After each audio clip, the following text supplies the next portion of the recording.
Sejam muito bem-vindos a mais este vídeo. Meu nome é Viviane Ribeiro, sou especialista em banco de dados e soluções de BI, na BI do Brasil. Fiquem à vontade para me contactar em caso de dúvidas. Meu e-mail é viviane@bidobrasil.com.br. O objetivo deste vídeo é introduzir o conceito de OLAP. Para tal, durante este vídeo estaremos falando sobre o que é OLAP, fundamentos dos sistemas analíticos, as diferenças entre sistemas OLTP e OLAP e vamos conversar um pouquinho também sobre banco de dados multidimensional e arquiteturas OLAP.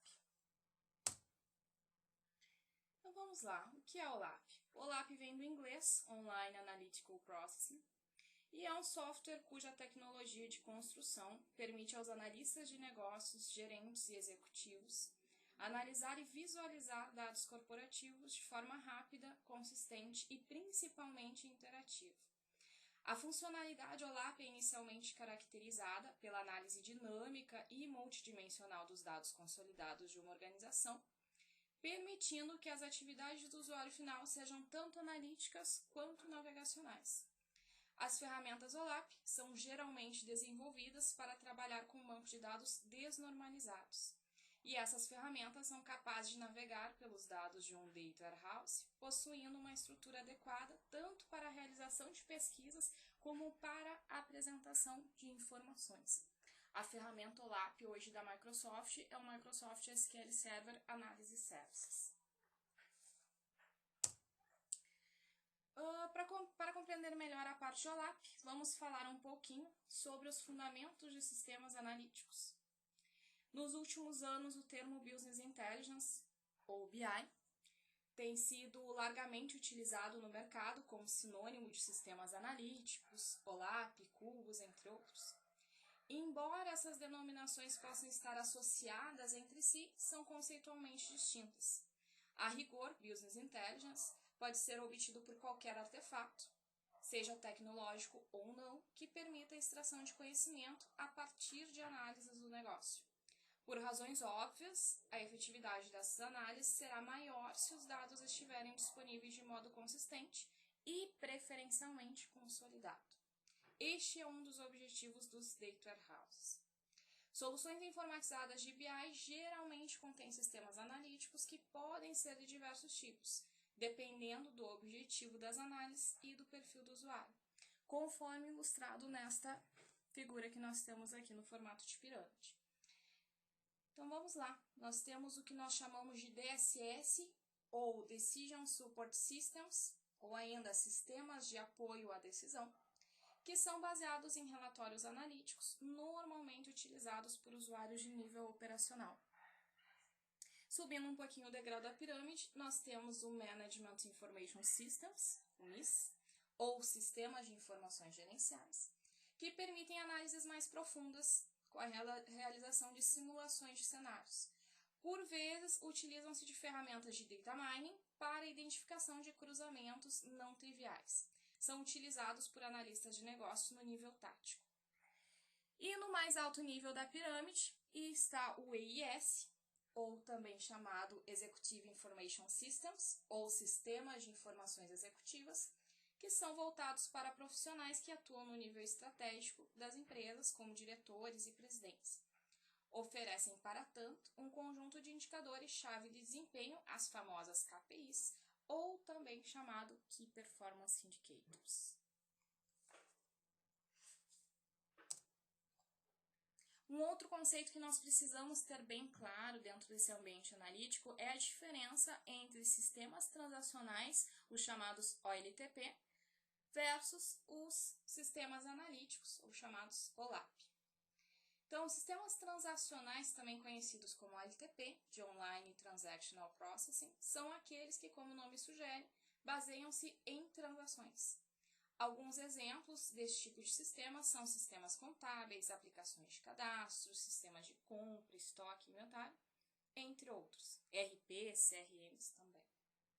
Os sistemas transacionais se caracterizam pela taxa de atualização, grandes volumes de dados e acessos pontuais, ou seja, pesquisas cujo resultado seja de pequeno volume, até milhares de linhas, mas preferencialmente menos. Já os sistemas analíticos, ou OLAP, que é Online Analytical Processing se caracterizam por fornecer subsídio para a tomada de decisão, a partir de análise realizada sobre base de dados históricas, por vezes com milhões de registros a serem totalizados. Essa tabela ela sintetiza as principais diferenças entre os sistemas transacionais e analíticos, ou seja, dentro das características de um sistema transacional LTP, eu tenho atualizações mais frequentes, o tipo de informação, um nível de detalhe maior, quantidade de dados considerada pouca, precisão dos dados atuais, nível de complexibilidade baixo, e como a gente já citou alguns exemplos, CRM, RP, entre outros. Já dentro dos sistemas analíticos, as atualizações são menos frequentes, o tipo de informação ela é mais agrupada, temos muitos dados, a quantidade de dados ela é grande, trabalhamos muito com dados históricos e nós temos um nível de complexibilidade um pouquinho maior. E os exemplos de sistemas que nós costumamos apresentar é o que nós já falamos do MIS, DSS e EIS. Terminologias, nós vamos estar trabalhando na parte de OLAP com dimensões, medidas e fatos, enquanto num sistema transacional LTP nós trabalhamos com linhas e colunas. Então, vamos ao conceito do banco de dados multidimensional. Então, a finalidade dessas bases de dados é fornecer subsídio para a realização de análises com grande volume de dados. Para tanto, a sua arquitetura e até mesmo a terminologia empregada são distintas das utilizadas para bancos de dados transacionais. O fato de existirem diversas informações a serem cruzadas permitem a realização de pesquisas tais como é ilustrada neste slide. Então, vamos lá e vamos a alguns conceitos. Imaginem que aqui nós temos dados de vendas realizados por tipo de produto, por região e por período.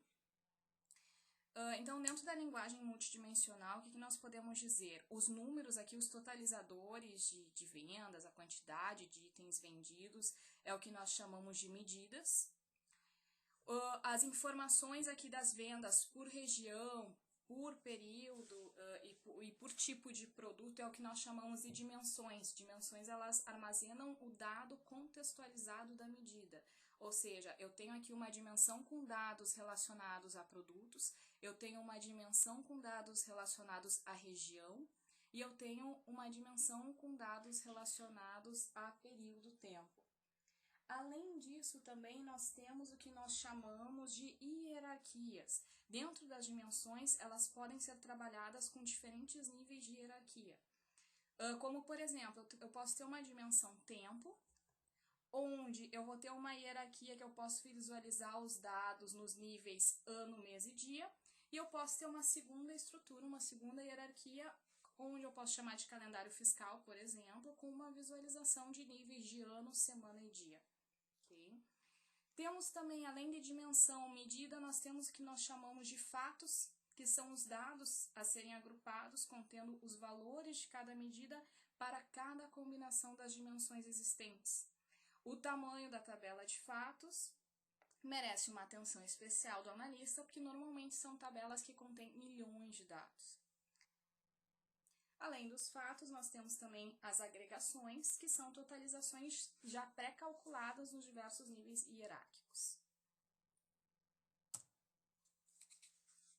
Não podemos deixar de mencionar as arquiteturas OLAP. Então, nós temos 3 arquiteturas aqui. Nós temos a ROLAP, que é quando tanto os dados quanto as agregações são armazenadas num formato, num banco de dados relacional. Então, nós chamamos de ROLAP. Nós temos o tipo de arquitetura MOLAP, que é quando nós temos tanto as agregações quanto os dados salvos num formato multidimensional, visualizando dar uma maior performance à extração dos dados, à extração e análise de dados. E nós temos também o formato de arquitetura que a gente chama de ROLAP, que é uma mistura das tecnologias. É quando tu utiliza uma combinação de ROLAP, ou seja, tu tem parte dos teus dados ou parte das agregações armazenadas num ambiente relacional, e também tu tem dados ou agregações armazenadas num ambiente multidimensional. Aqui eu coloquei alguns sites como referência, onde vocês podem obter maiores informações sobre tudo que nós conversamos. Muito obrigada por assistir a mais este vídeo. Um grande abraço.